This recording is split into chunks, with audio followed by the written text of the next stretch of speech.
Malaysia ගුවන් සේවයට අයත් MH370 මගී යානය අහස් ගැබේ අතුරුදහන් වීම මෑතකාලීන ගුවන් යානා ඉතිහාසය සමග බැඳී පවතින්නත් දැවැන්ත අභිරහසකි.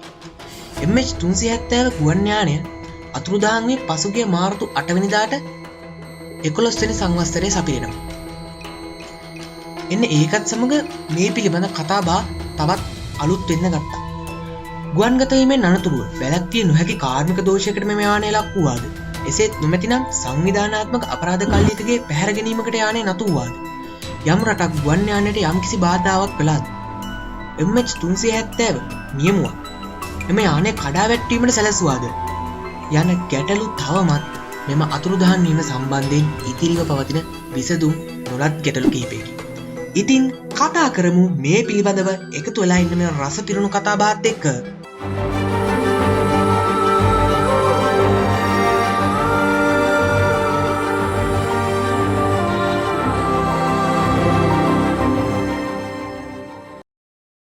කවලම්පූර් සිට බීජින් බලා පියාසර කිරීම. මීට වසර 11කට පමණ පෙර එනම් 2014 වර්ෂයේ මාර්තු 8 වෙනි දින මැලේසියාවේ කවලම්පූර් අගනුවර සිට බීජින් බලා පියාසර කිරීමට නියමිතව තිබූ මැලේසියා එයාර්ලයින්ස් 370 නැත්නම් MH370 ගුවන් යානයට පුද්ගලයන් 239 දෙනෙක් ගොඩ වුණා. මධ්‍යම රාත්‍රියත් පසු වී අලුයම 12:41ට පමණ MH370 ගුවන් යානය මැලේසියා ගුවන්පතෙන් උඩුගුවනට එක් වූවා. මෙයින් මිනිත්තු 40කට පමණ පසු යානය වියට්නාම් ගුවන් සීමාවට ඇතුළු වන අවාසනාවන්ත පුවත අසන්නට ලැබෙන්නේ ඉන් පසුවයි. ගුවන් යානා රේඩාර් තිරිංගයෙන් බෝයින් 777-2H6ER නැමැති එම යානා මාදිලිය සදහටම අතුරුදහන් වෙනවා.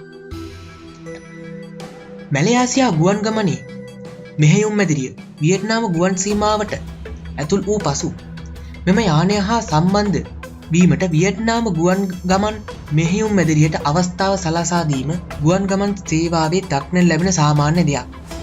සුබ රාත්‍රියක්. මේ MH370 ගුවන් යානයයි යයි MH370 සිටි ප්‍රධාන නියමු සහරි අහමඩ් ෂා මෙහෙයුම් මැදිරිය හා එක්වෙමින් පවසා සිටියා. මේ පණිවිඩ හෝමාරුව සිදුවන විට වේලාව අලුයම් 1ට පමණ වන්නට ඇතැයි සැක පළ කරනවා. MH370 උඩුගුවනේ අතුරුදහන් වීම ආරම්භින්නේ මින් අනතුරුවයි. එම යානයේ අතුරුදහන් වීම ලොවක් කම්පාවටපත් කළ සිරස්තලයක් මැවීමට අවකාශය ලබා දුන්නා. එම පුවත දහස් සංඛ්‍යාත ජනයාගේ සිත් සතන් අනුකම්පාවෙන් සලිත කිරීමට සමත් වූවා. යානයේ සිටි අතුරුදහන් වූ අයගේ හිතවතුන් සහ පවුල් සමාජිකයන් එක්ක මෙම අභිරහසේ සුළමුල සෙනෙන පටන් ගත්තේ ඉන් අනතුරුයි. අවසන් නියමයක් ලබා දීමට තරම් මෙම හැකියාවක් නොතිබූ විවිධ සෙවීම් ප්‍රයත්න සහ විමර්ශන රාශියක් ක්‍රියාත්මක වූවාද මෙලෙස සිදු කළ විමර්ශන හමුවේ MH370 ගුවන් යානයට සිදුවීමට හැකියාවක් ඇතැයි සැක කළ හැකි තොරතුරු කිහිපයක්ම අනාවරණය වෙනවා. MH370 ගුවන් යානයට සිදු වූයේ කුමක්ද? උඩුගුවනේ අතුරුදහන් වීමට පෙර MH370 ගුවන් යානය මැලේසියා ගුවන් හමුදා ප්‍රාථමික රේඩාර් පද්ධතිය ග්‍රහණයට ලක් වෙනවා. වියට්නාම ගුවන් සීමාවට ඇතුළු වූ එම යානය තියුණු ආකාරයේ බමට හැරීමක් සිදු කළ අන්දමත් පසුව අන්දමන්ද මුහුද දෙසට පියාසල කර ආකාරයත් ඒ වන විට සොයාගෙන තිබුණා. MH370 ගුවන් නියමුවාගේ පියාසරි මාර්ගය වෙනස් කිරීම පරිස්සම් සහගතව සැලසුම් කළ දෙයක් බව ඒ පිළිබඳ පරීක්ෂණ පවත්වන ගුවන් ගමන් පිළිබඳ ඉංජිනේරු රිචඩ් ගොඩ්රිෆේ පවසනවා. නා පරීක්ෂණවලට අනුව MH370 නියමුවා බොහෝ හැසිරීම් සහ වේගවත් වෙනස්කම් සිදු කර ඇති බවද ඔහු අදහස් දක්වමින් පවසා සිටියා. පෙනෙන විදිහට නියමුවා බොහෝ විට ඔහු යන්නේ කොතැනටද යන්න ගැන පැහැදිලි අදහසක් ලබා දීමෙන් වැළකී සිටි ඇතැයිද තොරතුරු හෙළි වී තිබෙනවා. යයි රිචඩ් ගොඩ්රිෆේ පවසනවා. දකුණු චීන මුහුදට ඉහළින් පියාසර කරමින් සිටි MH370 යානය සිය ගමන් මාර්ගෙන් බැහැරව ආපසු හරවා යමින් සිටියේදී ගුවන් නියමුවාගෙන් එක් අයෙකු ගුවන් ගමන් පාලක මැදිරිය හා සංනිවේදනය කිරීමට යානයේ තිබූ ට්‍රාන්ස්පොන්ඩරය ක්‍රියා විරහිත කරන්නට ඇති බවට එම ඛේදවාචකයේ භාරව සිටි විමර්ශන නිලධාරීන් සැක පළ කරනවා. ඉන්මාර්සැට් නම් බ්‍රිතාන්‍ය චන්ද්‍රිකා සංදේශන සමාගමට අනුව යානය මුළුමනින්ම අතුරුදහන් වීමට පැය 6කට පමණ පෙර ඉන්දියන් සාගරයේ ස්ථානගතව තිබූ චන්ද්‍රිකාවක් සමග පණිවිඩ හෝමාරු කරගනිමින් තිබුණා. මෙමගින් එම චන්ද්‍රිකාවට MH370 යානය ගමන් ගන්නා ආසන්නතම ස්ථානය දැනගැනීමේ අවස්ථාවත් හිමි වෙනවා. අන්දමන් මුහුදට ළඟාවීමෙන් අනතුරුව දකුණු දෙසට හැරී යානය ගමන්ගෙන තිබූ බව එම දත්වලින් පෙන්වනවා. සමහර ගුවන් යාන ප්‍රවීණයන් ඉදිරිපත් කරන අවිනිශ්චිත මතයන්ට අනුව වැළැක්විය නොහැකි කාර්මික දෝෂයකට ලක් වූ MH370 ගුවන් යානාව එය සතු ඉන්ධන සංචිත අවසන් වන තෙක් පැය ගණනක් අහේතුක ක්‍රියාසැරීක නිරත වෙමින් සිටි තිබුණා. ඉන්පසු යානාව ඔස්ට්‍රේලියාව සහ ඇන්ටාර්ක්ටිකාව අතර පිහිටි ඉන්දියන් සාගරය දෙසට අනපේක්ෂිත ආකාරයෙන් ගමන් ගන්නට වූ බව සඳහන් වෙනවා. කිසියම් හෝ දවසක MH370 සොයාගෙන තිබුණාද? යානය අතුරුදහන් වීමත් සමග මැලේසියා සහ චීන ඔස්ට්‍රේලියා බලධාරීන් පුරා වසර දෙකක් දී යට මෙහෙයුම් ආරම්භ කළ බවත් ඒ සඳහා ඩොලර් මිලියන 135ක් වැය වූ බවත් රොයිටර් පුවත්පත් සේවය වාර්තා කළා. අපේක්ෂිත ප්‍රතිඵල නොලැබෙන 2017 වසර එළබෙත්ම එම මෙහෙයුම් සියල්ල නතර කිරීමට ඔවුන් තීරණය කරනවා.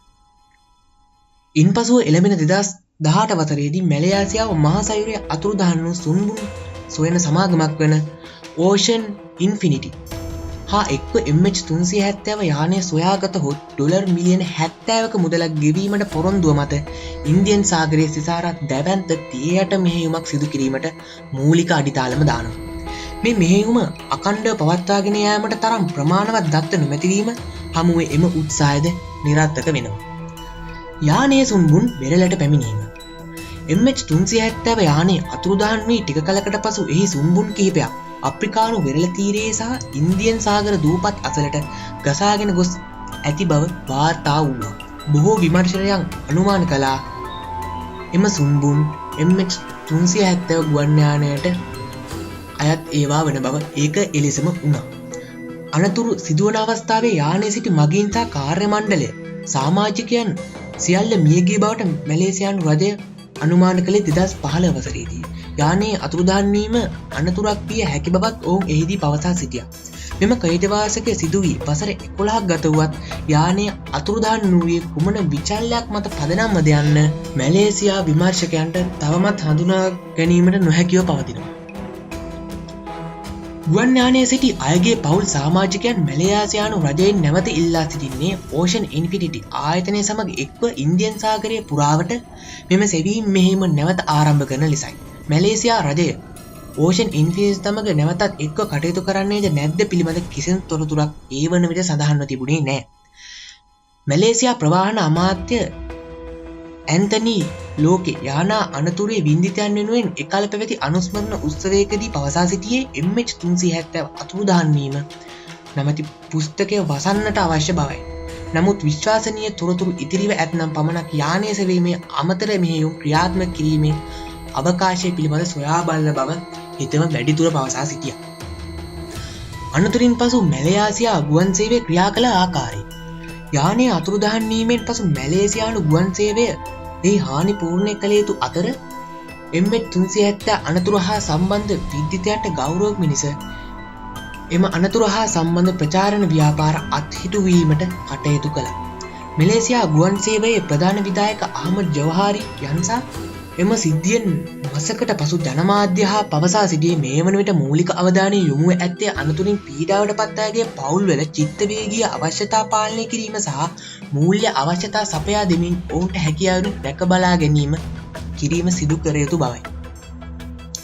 මෙම ගුවන් යාන සමාගම 2014 වසරේදී ජූනි මාස ඩොලර් 50000ක රක්ෂණ ගෙවීමක් නිකුත් කිරීම ආරම්භ කළා. එම වසරේදී ජූලි මාසයේම මැලේසියා ගුවන් සේවයට අයත් MH17 ගුවන් යානය ඇම්ස්ටර්ඩෑම් සිට මැලේසියාව දක්වා ගමන් කරමින් සිටියේදී රුසියානු මිසයිල් ප්‍රහාරයකට ලක්වීමෙන් යුක්‍රේනයට ඉහළ ආසේ විනාශ වූ බවත් එහිදී එම යානයේ සිටි පුද්ගලයන් 298 දෙනෙක් මිය ගිය බවත් BBC පුවත් සේවය වාර්තා කළා. මෙම ඛේදවාචක දිත්වයේ සිදුවීමෙන් අනතුරුව එම ගුවන් සමාගමේ කීර්තිනාමයට සැලකිය යුතු මට්ටමක බලපෑමක් එල්ල වූ අතර එම ගුවන් සමාගම සතු ඇතැම් කොටස් මිලදීගෙන ඒවා ජනසතු කිරීමට මැලයානු රජය උත්සුක වුණා.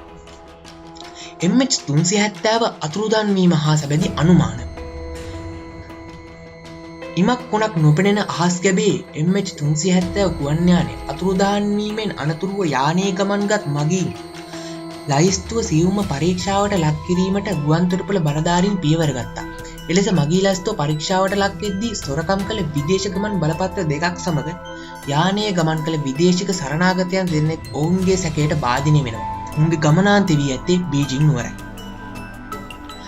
එයින් එක් සරණාගතයෙකුගේ නම පෞරියා මොහොමඩ් බවත් අනෙක් සරණාගත පුද්ගලයා ඩෙලිව සීඩ් මොහොමඩ් සාර්ට් යන අය බවත් ජාත්‍යන්තර පොලිසිය හඳුනාගෙන තිබුණා. කෙසේත් නමුත් මොවුන් දෙදෙනාට ගුවන් යානයක් පැහැරගෙන පියාසර කිරීමට තරම් ප්‍රමාණයක් දැනුමක් නොතිබූ බවත් කිසියම් හෝ ත්‍රස්තවාදී කල්ලියක සමාජික ලයිස්තුවකට මොවුන් දෙදෙනා අයත් වූවන් නොවන බවත් හෙළිවීමත් සමග ඔවුන් දෙදෙනා වෙත එල්ල වූ සැකය ඉවත් වේ.